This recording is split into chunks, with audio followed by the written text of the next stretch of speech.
हमारे समाज के लोगों के ऊपर इतना बड़ा बोझा लादा जाता था, लगान देना है चाहे बारिश हो या ना हो, और आप जब नहीं दे पाते थे तो आपको तमाम तरीके की वो प्रताड़ना होती थी बेटा, कि मौत तो एक ऐसी होती है ना कि सीधे गला काट दीजिए मर जाए, गोली मार दीजिए मर जाए, पटक दीजिए मर जाए, धक्का दे दीजिए मर जाए। ऐसी साधारण मौत नहीं ये लोग देते थे। ये जो पेशवा लोग थे जिनके राज्य में ज्योतिबा फुले का जन्म हुआ, वो दौर ऐसा था कि मारने के भी तरीके अगर यहाँ बयान करूंगी तो ऐसा लगता है कि प्रतिबंध हो जाना चाहिए, जबान पे ताले लग जाने चाहिए, इस तरीके से मारा जाता था। जैसे भाला होता है ना, भाला जैसी नुकीली चीज पे आदमी को बैठा दिया जाता था और उसको तब तक खींचा जाता था जब तक वो भाला मुंह से बाहर ना आ जाए, सर पे से बाहर ना आ जाए। इतना प्रताड़ित करके जो है मारा जाता था। वो दौर था बेटा, वो दौर था ज्योतिबा फुले का। वो दौर था कि औरत को बचपन में पालने में ही शादी हो जाती थी, औरत या आदमी, बच्चों की पालने में ही शादी हो जाती थी। जब बच्चा हाथ पांव मारना भी नहीं सीख पाता था उसी समय ब्याह हो जाता था। तो आदमी तक तो ठीक था, लेकिन औरतों की तो जिंदगी एकदम नरक थी, क्योंकि पता चला बच्चा अभी 1 साल 2 साल 3 साल का हुआ, लड़की, और उसका बच्चा मर गया, यानी उसका आदमी मर गया, दूसरा वाला जो बच्चा है वो मर गया, तो वो विधवा मान ली जाती थी। उसको पता ही नहीं कि उसकी शादी हुई है, उसको पता ही नहीं विधवा क्या होना है, लेकिन उसको बोल दिया जाता था कि ये विधवा हो गई और वो पूरी जिंदगी कोई शादी दोबारा नहीं कर सकती थी। ऐसी तमाम यातनाएं थी कि औरत को बार बार उसका बाल मुंडा देते थे। जो एकदम सबसे सुंदर औरत के चेहरे पे या शरीर में कोई चीज दिखती है तो उसका बाल है जिसको इतना संवार के रखती है, उसका बाल मुंडा देते थे। उसको अच्छा कपड़ा पहनने की मनाही, घर के भीतर रहना, किसी शुभ संस्कार में नहीं आना। आज छोटा बच्चा है, उसको क्या पता कि उसका आदमी मर गया, उसको मन करता था चूड़ी पहनने का, गहना पहनने का, अच्छा कपड़ा पहनने का, सब चीज की मनाही, और फिर उसको जबरदस्ती, कई बार तो ऐसा होता था कि चिता में धकेल दिया जाता था कि तुमको मर जाना चाहिए। ऐसे दौर में ज्योतिबा फुले का जन्म हुआ। वो तमाम तरीके की यातनाएं जिसके बारे में हम आज सोच भी नहीं सकते बेटा, सोच भी नहीं सकते। आदमी को इतना पीटा जाता था, सिर्फ लगान ना दे पाए इतना पीटते थे गीली लकड़ी से या चाबुक से कि उसके शरीर में खून निकल जाता था, और खून निकलने के बाद उस पर नमक या इमली या कोई मिर्ची ऐसे फेंकते थे कि वो तड़पता रहे। तो आप सोच सकते हैं कि कितने क्रूर लोग थे जिस दौर में ज्योतिबा फुले का जन्म हुआ, और वो क्रूर लोग आज भी जिंदा हैं बेटा। ऐसा भी समय था कि जब राजा निकलता था तो राजा की शान में आपको ऐसे घुटने के बल, ऐसे ऐसे एकदम नीचे आपका नाक जो है घुटने को छुए और आपका हाथ जो है आपके पैर को छुए, ऐसे छूता रहे इस तरीके से, और आपके ऊपर खूब सारा बोझा लाद देते थे, कभी पत्थर रख देते थे, कई बार ऐसा करते थे कि उस आदमी की, औरत को ही उस आदमी की पीठ पे बैठा देते थे और बोलते थे कि तुम्हें ऐसे झुके रहना है, और नीचे उसके मिर्ची का धुआं लगा देते थे कि मिर्ची का धुआं लगेगा तो वो खांसेगा तो उठने की कोशिश करेगा, और उठने की मनाही, अगर उठेगा तो उसको मार दिया जाए। ऐसी ऐसी तमाम जो प्रताड़नाएं थी ये हमारे महापुरुषों ने झेली है मेरे प्यारे बच्चों। ये जीवन इतना खुशहाल नहीं था। ऐसे दौर में ज्योतिबा फुले का जन्म हुआ बहन जी। ये आज कह रहे हैं ना लाल सलाम और इनकलाब जिंदाबाद, ये सब कर रहे हैं, ये सब कर रहे हैं, लेकिन वो दौर भी आप ही लोग बेहतर बता सकते हैं कि कैसा वो दौर था जब ज्योतिबा फुले ने ये सब चीज़ें अपनी आंखों से देखी होगी। और ऐसे दौर में ज्योतिबा फुले का जो परिवार था, वो कहते हैं ना कि हमारे हम लोगों के लिए भी कहा भी ये जाता है, तो ये जो खून है ना ये हमारे पूर्वजों से आता है। महात्मा ज्योतिबा फुले भी इतने बड़े जो महात्मा ज्योतिबा फुले बने, उनका खून भी ऐसा ही था। उनके जो दादा थे, परदादा के समय में भी उनकी जमीन को थोड़ा मोटा जमीन था जिससे अनाज उगाते थे, उसको हथियाने का, कब्जा करने की कोशिश की जा रही थी। तो आपके पास 2 रास्ता होता है ना बहन जी, अगर कोई पड़ोसी अगर आपसे लड़ाई करे तो या तो उसको गाली दीजिए, मारिए, पीटिए, भगा दीजिए, दूसरा है उसके सामने हाथ जोड़ दीजिए कि भैया जो तू कहा था वह तुम्हें ठीक हुआ, तुम्हें भला है, हम तो उसे छोड़ नहीं, अब बस हम कुछ नहीं जाए। तो संघर्ष का रास्ता या फिर समझौते का रास्ता। तो ज्योतिबा फुले के परदादा ने संघर्ष का रास्ता चुना। जब उनकी जमीन पर कब्जा करने की लोगों ने कोशिश की, वहाँ के उस समय के कुलकर्णी ब्राह्मण लोग थे, वो लोग कब्जा करने की कोशिश कर रहे थे। और ये किताबों में ही महात्मा ज्योतिबा फुले की जीवनी से ही हमको ये पता चलता है कि उनके परदादा ने संघर्ष का रास्ता चुना कि अपनी जमीन नहीं छोड़ेंगे। उन्होंने उनको तलवार से एक झटके में काट दिया, काट के उनके प्राण ले लिए और अपनी जमीन छोड़ करके वो चले गए पूना शहर में, कमरे में, मतलब कमरा किराए पे लेकर के सतारा में रहने लगे, जहाँ पे ज्योतिबा फुले का फिर जन्म हुआ। तो ये हमारा खून ही है बहन जी कि हम कभी समझौता करना नहीं सीखे। ये हमारे खून में ही था कि हमने कभी समझौता करना नहीं सीखा। महात्मा ज्योतिबा फुले से शुरू होता है ये इतिहास। सीखा नहीं इनके परदादा ने समझौता करना, तो ज्योतिबा फुले कैसे समझौता करते। 2 भाई थे ज्योतिबा फुले, और एक इनका नाम ज्योतिबा फुले था और इनके भाई का नाम राजा राम था। तो क्योंकि राजाओं के यहाँ फूल जो है पहुँचाने का काम करते थे, तो उनका नाम टाइटर फूले फूले करके हो गया। माँ नहीं थी इनकी, तो इनकी बुआ ने ही इनको पाला।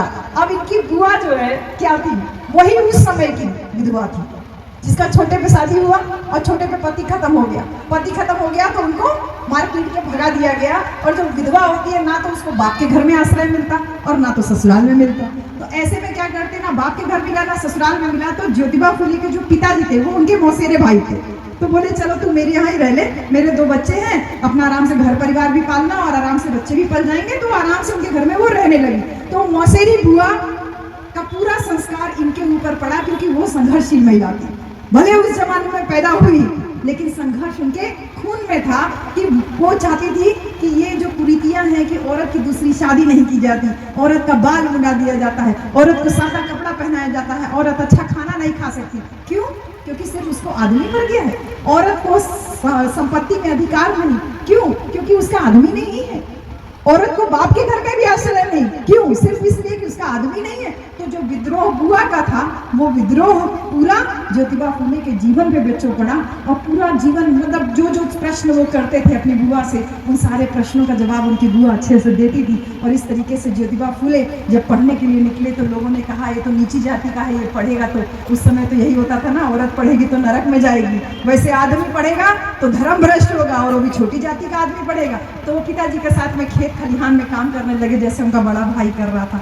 लेकिन उनके पड़ोस में एक मुसलमान थे, मुंशी बेग नाम था उनका। उन्होंने कहा कि नहीं, और सबको पढ़ना चाहिए, कोई ऊंच नीच नहीं होता, कोई छोटा बड़ा नहीं होता। ज्योतिबा फूले ने अपने पिताजी से कहा कि मुझे भी पढ़ना है, क्योंकि कोई ऊंच नीच नहीं होता। और फिर जब वो स्कूल गए, पहली बार जब उन्होंने 10वीं पास किया, तो किसी नीची जाति का कोई व्यक्ति पहली बार 10वीं पास करे तो सोचिए कितना जश्न का माहौल होगा। वैसा ही जश्न का माहौल हुआ जैसे बाबा साहब डॉक्टर अंबेडकर जब 10वीं पास हुए थे, तो पूरे जिले भर में जो उनके पिताजी ने जो है पूरी मिठाई बंटवाई थी कि मेरा बच्चा जो है पास हुआ, मैट्रिक पास हुआ। ज्योतिबा फूले की शादी हो चुकी थी उस समय जब मैट्रिक पास किए। तो माता सावित्रीबाई फूले भी बहुत खुश थी कि मेरा पति इतना पढ़ गया, और वो दोनों लोग अपना पढ़ाई आगे जारी रखे, महात्मा ज्योतिबा फूले। एक दिन की बात है, देखिए हर एक व्यक्ति के जीवन में ऐसी तमाम घटनाएं होती हैं जिससे उसको प्रेरणा मिलती है। अब ये आपको तय करना है कि वो प्रेरणा आपको लेनी है कि नहीं लेनी। मैं बहुत सरल भाषा में इसीलिए बोलती हूँ बहन जी कि आपको अच्छे से समझ में आए कि कितना संघर्षशील हमारे महापुरुषों का जीवन रहा।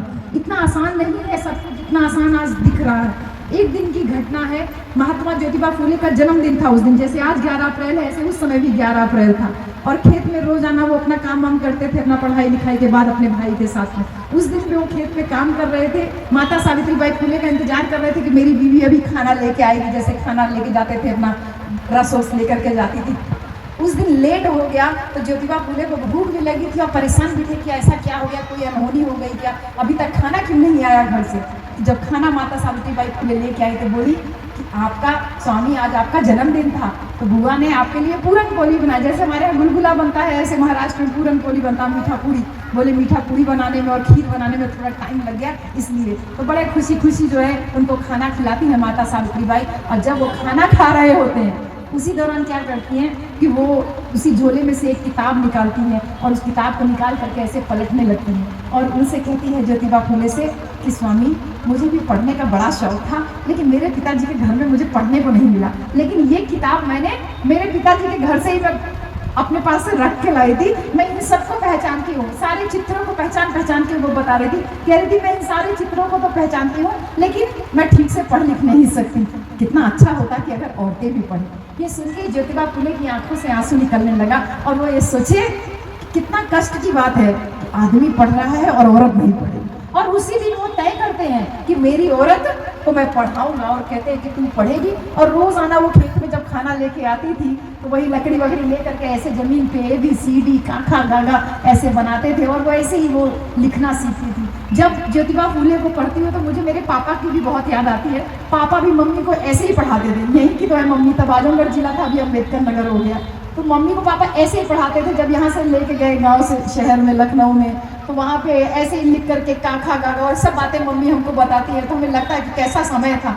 मम्मी मेरी बिल्कुल पढ़ी लिखी नहीं है, लेकिन मेरी मम्मी सब कुछ पढ़ लेती है, हिंदी भी पढ़ लेती है, अंग्रेजी भी पढ़ लेती है। कहीं भी जाना आना होता है मम्मी अकेले, देश के किसी कोने में भेज दीजिए मम्मी अकेले चली जाती है, क्योंकि शिक्षा का महत्व ज्योतिबा फूले ने हमको बताया था। ज्योतिबा फुले ने अपनी पत्नी को पढ़ाया और पढ़ाने के बाद ये कहा कि हम लोग औरतों की शिक्षा के लिए पहला स्कूल खोलेंगे। और फिर दोनों पति पत्नी, सोचिए कि ये केवल लकड़ी, आप आज तो हम लोग के पास डिजिटल मीडिया, कितना सारा मोबाइल से लेकर के कॉपी किताब से लेकर कितना सारा साधन है पढ़ने लिखने के लिए, बच्चे पढ़ नहीं रहे हैं। और उस समय केवल जमीन पे चीना खाचा करके ज्योतिबा फुले ने अपनी पत्नी को पढ़ा लिखा दिया। दोनों पति पत्नी तय करते हैं कि हम पहला स्कूल खोलेंगे और दोनों लोग किराए पे कमरा खोजने के लिए चलते हैं कि औरतों की शिक्षा के लिए स्कूल खोला जाए। लेकिन आसान कैसे है, जब आदमियों का ही पढ़ना प्रतिबंधित था, ऐसे में औरत पढ़ गई और दोनों मिलकर औरतों को पढ़ाने के लिए स्कूल खोल रहे हैं, तो ये तो हो ही नहीं सकता था। तो एक कमरा किराए पे खोजा जा रहा है।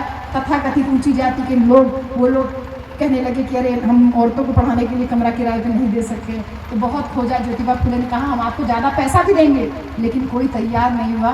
हार के एक मुसलमान बहन थी हम लोगों की, फातिमा शेख, मुझे लगता है इसमें फ़ोटो है उनकी, ये दूसरे नंबर पे जिनका फ़ोटो है, यही फातिमा शेख थी, जिन्होंने अपना कमरा दिया ज्योतिबा फुले को किराए पे कि मेरे घर में आप जो है औरतों की शिक्षा के लिए स्कूल खोलिए। और इनके घर में पहला स्कूल खोला जाता है। और आपको पता है उस जमाने में 8 औरतें पहली बार रजिस्टर हुई पढ़ने के लिए, 8 औरतें। और